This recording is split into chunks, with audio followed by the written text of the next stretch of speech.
കാസർഗോഡ് തൃക്കരിപ്പൂരിൽ റോഡിലെ CPM പ്രവർത്തകരുടെ എഴുത്തുകൾ തിരുത്തി എഴുതി പോലീസ്.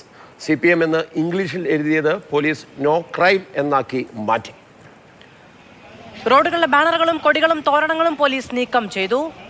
സരംഗ് സുരേഷ് വിവരങ്ങളുമായി ചേരുകയാണ്. സരംഗ്, എന്തുകൊണ്ട് ഇങ്ങനെ ഒരു പോലീസ് നടപടി?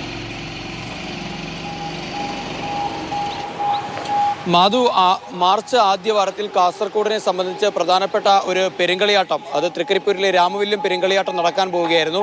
അതിന് മുന്നോടിയായൊക്കെ തന്നെ പാർട്ടി ശക്തി കേന്ദ്രങ്ങളിലാണ് ഇത്തരത്തിലുള്ള മഹോത്സവങ്ങൾ ഉണ്ടാകുന്നതെങ്കിൽ ഇത്തരത്തിൽ CPM പ്രവർത്തകർ അവിടെ ചുമരെഴുതുന്നതും അതുപോലെ തന്നെ തോരണം കിട്ടുന്നതും പതാകകളും ഫ്ലക്സുകളും ഒക്കെ തന്നെ സ്ഥാപിക്കുന്നതും കാസർഗോഡിനെ സംബന്ധിച്ചും കണ്ണൂരിനെ സംബന്ധിച്ചും സ്ഥിരം കാഴ്ചയാണ്. അത്തരത്തിൽ പ്രചരണം നടത്തുന്നതിൻ്റെ ഭാഗമായാണ് റോഡിൽ ആകമാനം CPM പ്രവർത്തകർ കുമ്മായമടക്കം ഉപയോഗിച്ചുകൊണ്ട് CPM എന്ന് രേഖപ്പെടുത്തിയത്.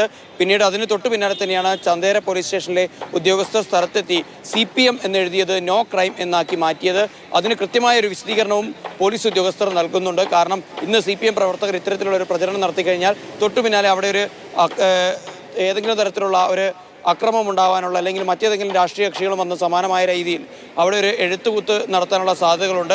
അത് തടയുക, എന്തെങ്കിലും തരത്തിലുള്ള അനിഷ്ട സംഭവങ്ങൾ ഉണ്ടാവുന്നത് തടയുക എന്നുള്ള ഒരു ഉദ്ദേശത്തോടു കൂടി തന്നെയാണ് ഇത്തരത്തിലൊരു നീക്കം പോലീസ് നടത്തിയിരിക്കുന്നത് എന്ന് തന്നെയാണ് നമ്മൾക്കിപ്പോൾ മനസ്സിലാക്കാൻ സാധിക്കുന്നത്. എന്തായാലും CPM നേതാക്കളുടെ ഭാഗത്ത് നിന്ന് നിലവിൽ ഇപ്പോഴൊന്നും പ്രതികരണങ്ങളൊന്നും തന്നെ വന്നിട്ടില്ല. എന്നാലും വരുന്ന മണിക്കൂറുകളിൽ അത്തരത്തിലുള്ള പ്രതികരണങ്ങളും കൂടി ഉണ്ടാവുമെന്ന് തന്നെയാണ് നമ്മൾ പ്രതീക്ഷിക്കുന്നത്. മാധു, മാർഷൽ.